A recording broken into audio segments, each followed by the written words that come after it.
Olá para todos e todas, a gente vai para mais uma aula de revisão. Hoje nós vamos revisar conteúdo da civilização romana. Então a gente vem revisando os conteúdos do sexto ano, revisamos, a introdução aos estudos históricos, as origens dos seres humanos, aí estudamos as primeiras civilizações, Mesopotâmia, Egito, as civilizações clássicas, que é a Grécia, que a gente estudou na semana passada, e hoje a gente vai revisar Roma, civilização romana, que vai ser uma das principais, vai conquistar boa parte do território do planeta.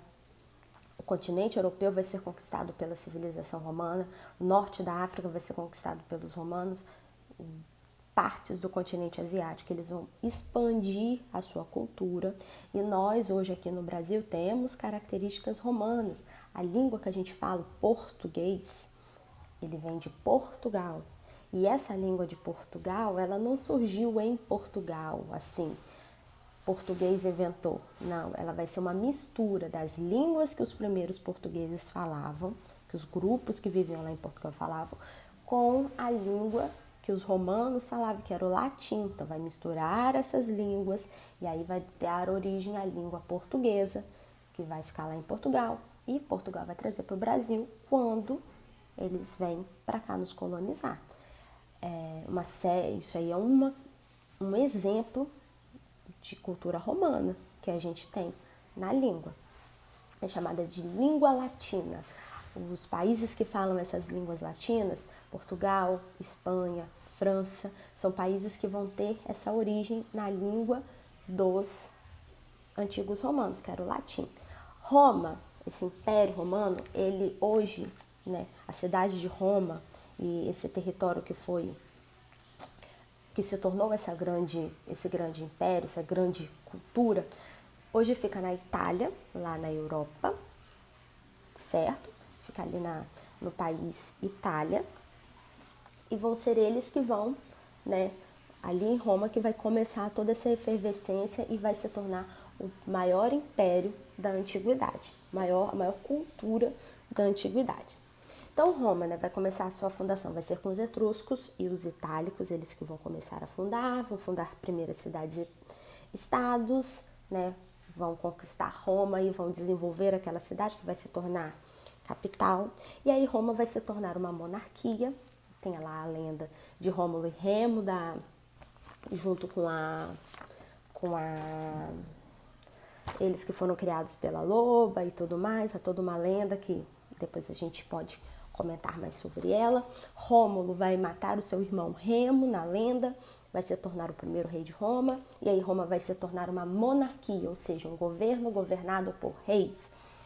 Só que esses reis, eles eram limitados pelos senadores. Os senadores ajudavam os reis. O senado era formado por donos de terras, por grandes donos de terras, e esses senadores, que eram os donos das terras, ajudavam o rei, ou limitavam o poder do rei.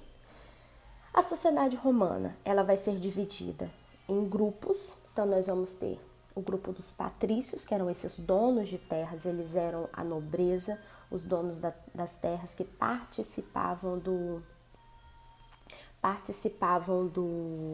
Senado. Os plebeus, que não tinham terra, eram os pobres, eles trabalhavam para os patrícios, a maioria das vezes eles eram explorados pelos patrícios, tinham seus trabalhos, explorados pelos patrícios e não tinham direitos em relação a esses patrícios. Os clientes, que eram plebeus que conseguiram melhorar um pouco de vida, compraram terras, mas não tinham os mesmos direitos que os patrícios, e os escravos. Aqui na antiguidade nós temos muitos escravos. Os escravos aqui em Roma, eles se tornavam escravos por serem prisioneiros de guerra ou por pagamento de dívidas. Não se esqueçam disso, a gente já estudou isso em outras aulas, certo? Não tem nada a ver com cor. E aí, o tempo vai passando, esses patrícios, que eram os donos das terras, eles vão começar a ficar descontentes com os reis, expulsam os reis, vai ter uma revolta dentro de Roma, e aí vai começar o governo dos cidadãos, que a gente chama de república. A palavra república, o Brasil é uma república. A palavra república significa coisa pública. São os cidadãos, aqueles que têm direito a voto, que governam esse local.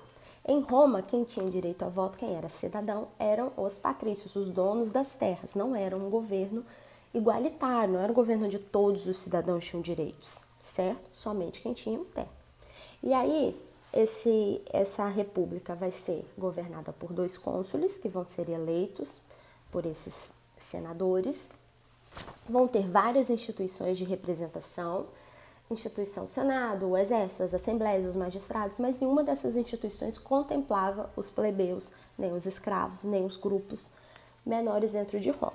E aí esses plebeus vão fazer uma série de revoltas, vão fazer greves, vão paralisar a república, principalmente porque nesse período vai ser o período que Roma vai estar conquistando outros territórios. E aí o que o Senado de Roma fazia? Usava os plebeus para lutar nas guerras, e quando esses plebeus voltavam das guerras, eles estavam cheios de dívida e aí tinham que se vender como escravos. Então esses plebeus vão começar a fazer greve para melhorar suas condições. E aí vão ter uma série de revoltas, né, que a gente não vai esmiuçar aqui, porque é só uma revisão, e eles vão começar a conseguir mais direitos, certo? Eles vão começar a ter alguns direitos, não vão ser igual aos patrícios, porque os patrícios tinham terra, mas eles vão melhorar um pouco suas condições políticas dentro de Roma. É importante a gente pensar sobre isso, porque as pessoas, elas têm que ter direitos políticos. Nós, cidadãos, independente da cultura que a gente vive, do tempo que a gente vive, nós precisamos ter direitos políticos, certo? Mesmo a gente estando nos grupos mais baixos da sociedade, não somos milionários, não somos ricos, mas a gente precisa ter direitos políticos. Então, as leis, elas precisam nos contemplar. Foi isso que os plebeus lutaram lá, e é isso que a gente tem que lutar aqui no Brasil do século XXI, certo? Então, os romanos vão, como eu disse, nesse período começar a se expandir, né, conquistar outras culturas para poder conseguir terras, conseguir locais para poder produzir seus alimentos. Isso vai fazer com que aumente o número de escravos, porque cada território que eles conquistavam, esses prisioneiros de guerra se tornavam escravos romanos, e a cultura deles vai ser expandida. Então, eles vão levar toda a cultura que eles tinham. E aí, quando eles conquistam a Grécia, eles vão fundir a cultura deles com a cultura da Grécia. Eles eram admiradores desses gregos, da cultura que os gregos haviam conquistado, dos filósofos, da mitologia. Então, a cultura romana, ela é muito semelhante à cultura grega, porque os romanos vão absorver essa cultura. Eles vão pegar a cultura grega e eles vão estudar essa cultura e vão tornar a cultura grega parte da sua cultura, certo? Vamos ter também, conforme o tempo vai passando, uma crise agrária, vão ter poucas pessoas com grandes quantidades de terras, poucos patrícios com muitas terras e muitos plebeus sem terra, muitas pessoas sem propriedade nenhuma.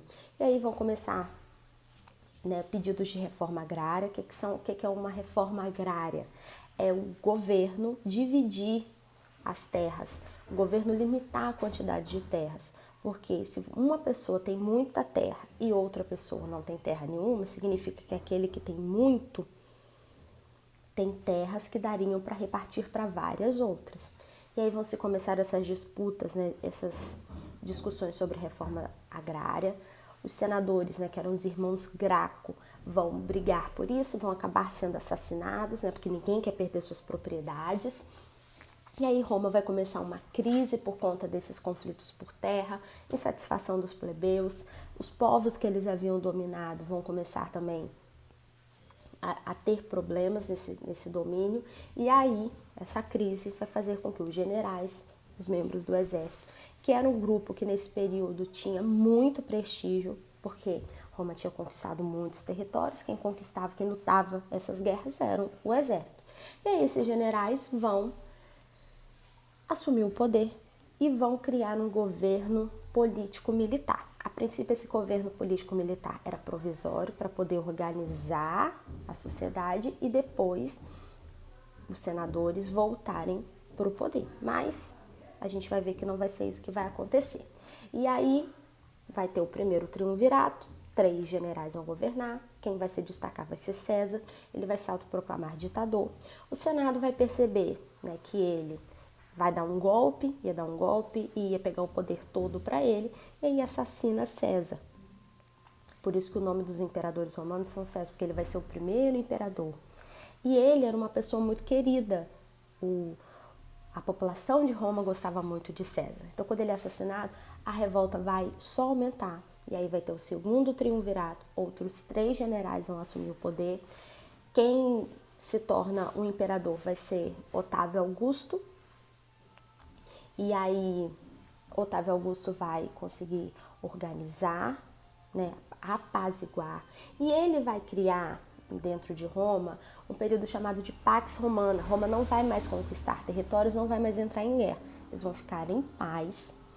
E, para poder conter a população, eles vão ter a política do pão e circo. O que era isso? Havia dentro de Roma grandes arenas, que era onde eles tinham os torneios de gladiadores, que eram escravos que ficavam lá nesses torneios e lutavam e pagavam com a própria vida. O público decidia se o perdedor vivia ou morria. E aí, geralmente, o perdedor morria e isso fazia com que o povo ficasse feliz, o povo gostava de ver os outros morrer, certo? E durante esses torneios, o império jogava pão. E aí Roma vai passar a ter cada vez mais torneios de gladiadores, mais feriados, as pessoas quase não vão trabalhar, porque vai ser uma crise tremenda, e vão ficar ali, né, vivendo dos torneios de gladiadores e do circo que o governo dava, que é o pão e o circo. Também vai ser dentro do Império Romano, dentro desse período, que vai surgir o cristianismo, que vai ser a religião comandada por Jesus Cristo, criada por Jesus Cristo. O personagem Cristo dentro da história, ele é diferente do personagem Cristo dentro da igreja. Não é que ele é diferente porque eles são 2 pessoas, ele é diferente a maneira como nós abordamos Cristo. Jesus, ele vai nascer durante esse período da Pax Romana, durante o Império Romano, na Palestina, né, que era ali no Oriente Médio. Ele vai, né, iniciar sua pregação de justiça social, vai iniciar sua pregação que vai conquistar muito esses pobres, porque a mensagem que Jesus pregava ia contra os religiosos da época da sua localidade, também do Império Romano, e a mensagem que Jesus pregava era uma mensagem muito barata, digamos assim. As religiões nesse período, gente, eram religiões que pediam sacrifícios, pediam coisas para serem dadas, e às vezes as pessoas não tinham esse dinheiro para comprar animais para serem sacrificados, para ofertar. E o que Jesus pedia, né, dentro da sua pregação era que as pessoas doassem o seu coração, se arrependessem dos seus pecados e procurassem viver de uma outra forma, viver sem pecar, sem errar. Doasse o seu coração, mudasse o seu coração. Isso vai fazer com que a sua mensagem, né, chegue a muitas pessoas, vai desagradar as autoridades, tanto da Palestina, né, tanto dos judeus, quanto as autoridades romanas, porque muitos proclamavam que ele era o Messias, o Deus, o Cristo. Ele vai acabar sendo crucificado, certo? E depois da sua morte, na Bíblia a gente estuda que ele ressuscitou, na história não se tem comprovação de que ele ressuscitou. Após a sua morte, os seus discípulos, eles vão continuar a sua pregação, e a pregação de Cristo vai se espalhar por todo o Império Romano. Nos primeiros anos eles vão ser perseguidos, depois vai se espalhar para várias localidades. E aí, no final do Império Romano, no século IV, vai se proibir as perseguições, e tempos mais tarde a religião vai se tornar a religião oficial do Império Romano, vai dar origem aí à instituição cristã, que é a Igreja Católica institucionalizada que a gente tem até os dias de hoje. Surge aí nesse final do Império Romano, e quando o Império Romano chega ao fim, a Igreja Católica, a Igreja Cristã, vai assumir o papel que era antes do Império. Eles vão assumir esse poder, né, de controlar a população, de governar a população, porque o Papa, ele vai se tornar a figura mais ouvida pelas pessoas. Antes era o imperador, com o fim do império vai se tornar o Papa. Então essa religião cristã vai se espalhar por esse mundo, ok? Qualquer coisa vocês me chamem no privado, dúvidas, beijinhos, espero que vocês tenham entendido. Tchau, tchau.